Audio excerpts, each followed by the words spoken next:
Right, action. Good old buddy Brooks checking in.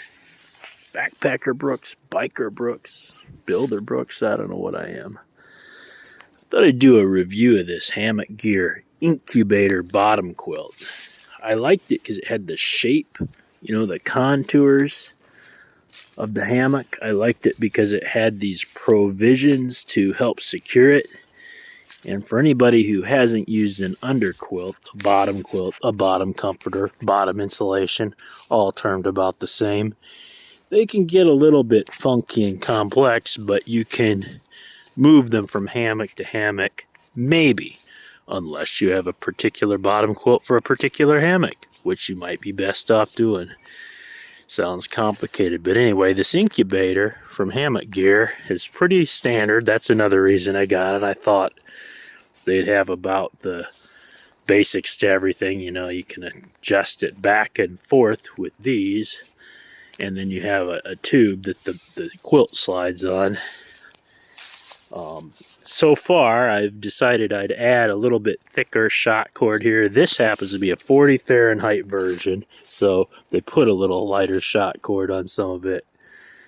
I'll probably do that to the other end. It's hard to see, but that's thicker. And the provisions to hang it are definitely useful.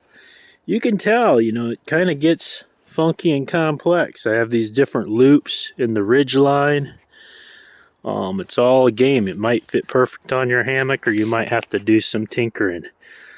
One thing I'll say is, like everything, like this happens to be a standard for 40 Fahrenheit. If it's a little windy or whatever, I wouldn't say it's a lower limit, but you can tell, like, especially by the foot, there's just not that much down here. You can get an over stuff, add down, whatever, but it's pretty warm through the core. The other thing I'll say is, to be accurate, I'm about 5'11", and this is their shortest version. So I just got it to get an idea what the company had, and I didn't want anything too heavy. I didn't want the torso size, so I barely fit in this. I probably could have gotten over stuff and had a little more down here by the feet. And the other thing funky about underquilts is, depending on how, some people are perfect with their hammock. They even have a pitch gauge, and different things. I would just get it a little longer if you're worried about covering your whole self. It's only a fraction of weight. Speaking of weight, this is the economy version. I don't know what it weighed in, but it was relatively inexpensive compared to some other makes, and it was really nicely constructed. It's the heavier nylon, so you might think I'm going to get a super lightweight nylon, and then you're buying a bottom quilt protector or something. They have different things that wrap around it that cut the wind down or stop the splash. It's pretty waterproof. I've had just puddles of water in it before if I left it out. That said, it's down, so it gets wet. It has to dry out to perform. What else? Oh yeah, so this is pretty funky. I've got these, like this little doodad. It snaps on, and you can adjust it. So I can do different things too. I've got my ridge line a little slack. That's something you have to mess with, or maybe you don't have a ridge line, like I said, and it fits perfect. But there it is. Yeah, I've got a Wilderness Logics top quilt, your basic top quilt with the foot box or not the foot box, so you choose. It's inside of this happens to be a Grand Trunk Tech, a pretty complete hammock, 58 inches long, or 58 inches wide by 11 feet long. What the heck? We'll get in this sucker. Am I still taping here? I'm taping, recording, whatever it is these days. Get in it. I've just been messing with the height and the ridge line, so it's not set up right. So I've been tinkering with a lot of stuff on this. You can play around with the length of the ridge line. I've just been snapping and unsnapping things. I had it perfect, and I've been, it's just hammocking's a game. You gotta, maybe you've got a company that you found that made the perfect thing for you. Or maybe you do a lot of tinkering. Alright, action. Take two, we'll call this. Good old buddy Brooks checking in from the Hammock gear bottom quilt, the Incubator. I watched some reviews on some different quilts and I had an idea of what I liked. I wanted some different provisions to secure the underquilt, the bottom quilt, the bottom comforter, the bottom insulation. So you could do things how you want, but the bottom quilt comes with 3 of these loops, and I particularly like to keep the foot in that way a little bit, so I've got you know, this I can adjust. I might lengthen that a bit, but I can pull that and raise it up and down, and then I can tighten this and that'll raise the side. Other than that, I'm going to add this on to the first little review thingy I did.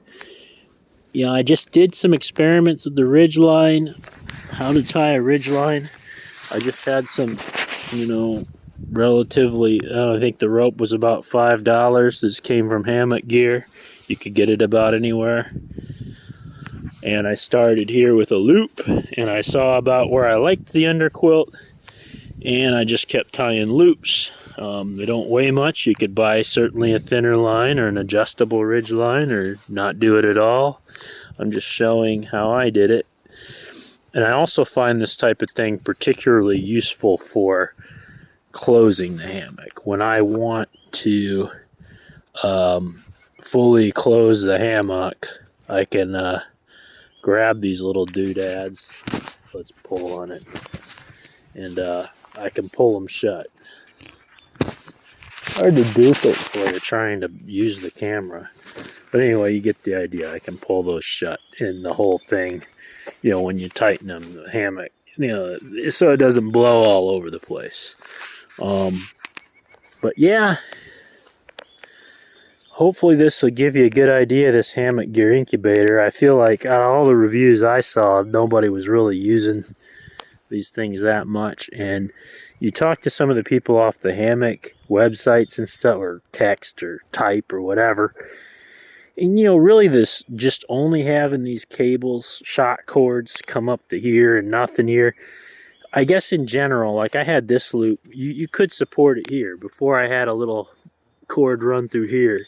It might be weird seeing all these shot cords. I'm just giving you a heads up. There's other choices you could make. You could get like a superior gear hammock that's all insulated, or Simply Light Design sews them up that way. I've seen a couple other people on the internet where it's just sewn. Dutch has something he zip into the hammock. But this does afford you the ability to go hammock to hammock and kind of play in Granny's backyard, so to speak, like I'm doing with your hammocks. Or, you know, maybe you get one tuned down pretty good and you say instead of a 40 degree, I want a 10 degree bottom quilt, and you can switch them out. I go back and forth between just having an insulated mummy pad in here, though. Then I can kind of boost it up with this in the deep winter, you know, just to get something around my arms and insulate a little better. You know, I'm more of a pad man still, because a pad is simple and I can use it on the ground or on the train or in my buddy's apartment or wherever. But you get into ongoing debate about that too. You know, do you want something flat and predictable to lay on, or do you just want the whole sag and contour of the hammock? But yep, I'll leave people alone. The Hammock gear incubator small economy. I just got the orange on the inside. It looks real good on my war bonnet hammock.